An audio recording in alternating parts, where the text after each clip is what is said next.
Almost 7 weeks ago, the New York Knicks were about to be a punchline. Back-to-back one-point losses and down 2-1 to Atlanta in just the first round. The kind of collapse that gets a season buried and a front office fired and multiple players traded. But then, they just stopped losing.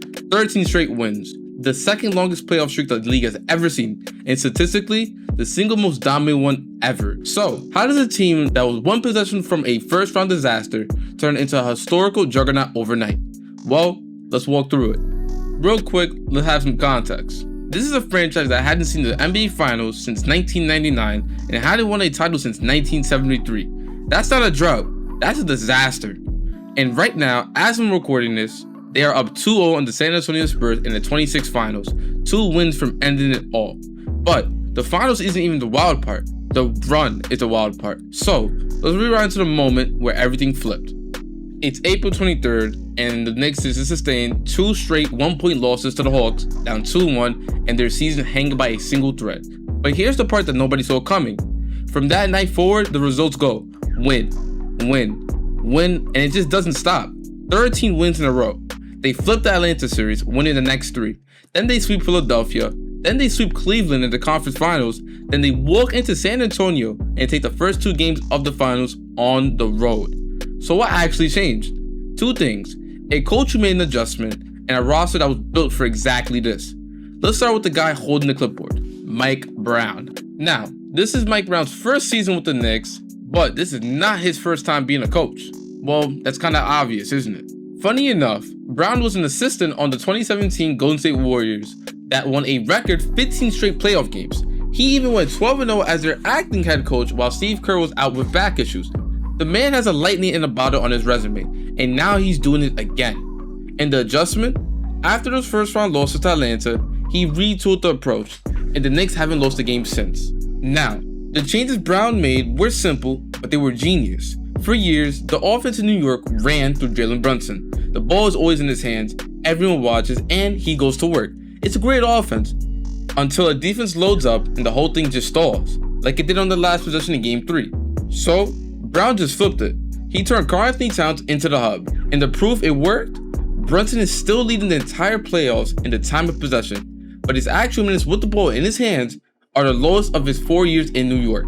The offense got less Brunson dependent and somehow got even better, way better. A 123.3 offensive rating in the playoffs.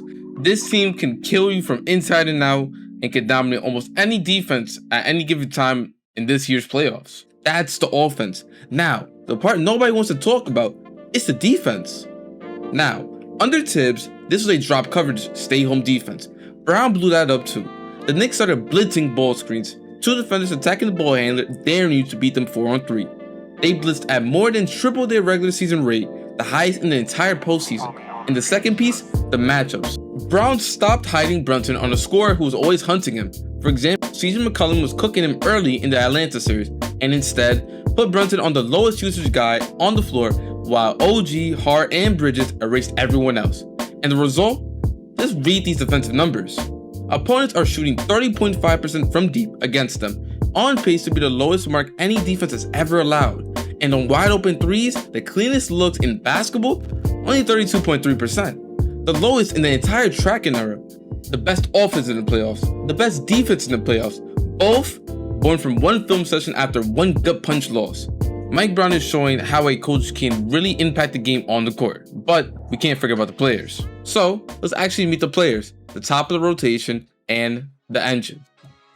First, let's meet the captain, Jalen Brunson, the conference finals MVP and the entire reason this era even started. Nearly 27 a game in these playoffs, almost 7 assists, shooting around 46% from the field. And remember, he's putting these numbers while getting the ball more than ever inside Brown's new balanced system. He's leading the playoffs in time of possession while using the lowest share of his Knicks career. That's efficiency, and that's not just volume. And here's another stat. Between 2001 and 2022, 21 years, the Knicks won exactly 1 playoff series. Since Brunson showed up 4 years ago, it's been 7. A second-round pick in 2018 that everyone said was too small. Now, he's the most important Knick since Patrick Ewing. Next, the Dominican Demon, Karl-Anthony Towns. A 7-footer who shoots like a guard and sometimes passes like one too. Listen to this. Over the 13-game stretch, Towns is averaging 6.2 assists a night. For a center, that's great. It's not Jokic level, but it's great. It's another creator for Brunson and another creator for the Knicks to utilize. Another thing is, his effective field goal percentage jumped from 55.6% in the regular season to 65.2% in the playoffs, the fourth biggest leap of any player in the league, and the things we fans never expected. He trails only Victor Wembanyama in player efficiency rating and win shares this entire playoffs. A labeled a bad defender his whole career has turned into one of the best two-way bigs in the playoffs.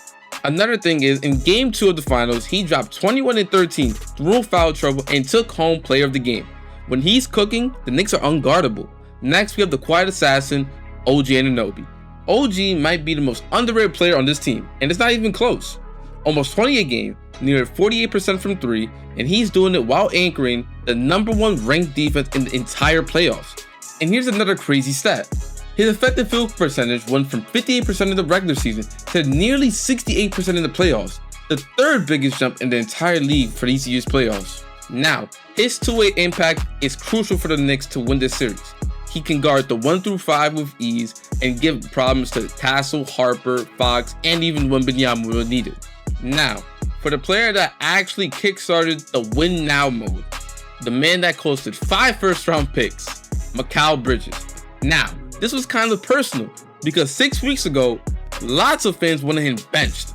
He was invisible for the first 3 games against Atlanta. Then after game 3, something clicked. Now watch this.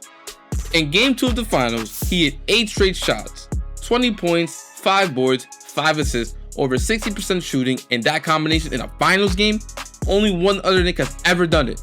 Walt Frazier, one of the best Knicks of all time. But here's the thing, the stars aren't even the secret. The depth is. Let's go to the heart of the garden, Josh Hart, the glue, a 6'4" guard who rebounds like Rodman and who does the ugly and the little things that wins basketball games. Next, Mitchell Robinson, the longest tenured Knick. He's protecting the rim while playing with a broken pinky finger, and he's just out there and he doesn't care. Also, when Robinson's on the floor, he grabs 18.3% of all available offensive rebounds, the highest rate of any rotation player in the entire postseason. He turns one possession into 2 over and over again, and those can define the game. Now, the bench keeps producing heroes. Landry Shamet. Shamet averaged 9 points a night in the regular season, but he just went for 13 with 3 threes in back-to-back finals games on the road. Then, we have Deuce McBride. Deuce has been giving sparks off the second unit. Every single night, you could just hear the crowd yell, "Deuce!" Which brings us why to this streak isn't just hot shooting, it's the numbers underneath. And they're actually absurd when you actually pay attention to it. In these 13 games, the New York Knicks have outscored their opponents by a whopping 273 points. That is the biggest 13-game margin in the entire history of the NBA playoffs. And the old record was 2025 points, held by, who guessed it, Mike Brown's 2017 Warriors. And he just broke it with its own ceiling. Almost every win was by double digits. 2 close ones, a 6-point game against Philly, and the 1-point game 2 against the Spurs. And everything else, 5 of them by 29, 30, 37, 39, and even 51 for a closing game against Atlanta. And they're not winning ugly. They're shooting 40% from 3 on 440 attempts. They're out rebounding teams by 113, plus 92 in assists, and it's complete. They have the offense, they have the defense, the glass, the ball movement, all of it. This isn't just a hot streak. This is a team playing the best basketball anyone has played in over a decade. So, where does this rank?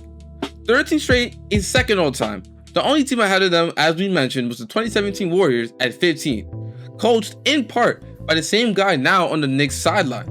The only knock? The strength of the schedule. The Warriors' run came against tougher competition. But here's the thing. Everybody thought that the NBA Finals was the Western Conference Finals between OKC and San Antonio. But the Knicks just took the first 2 games on the road against the same Spurs team that just beat the defending champs. Win 2 more, and the conversation stops being second best ever, and we might actually see them as one of the most dominant teams in NBA playoffs history. Now, remember, only 7 weeks ago, we thought the Knicks were done. Now, they're 2 wins from a title that's 53 years overdue, riding one of the most dominant runs the NBA has ever seen.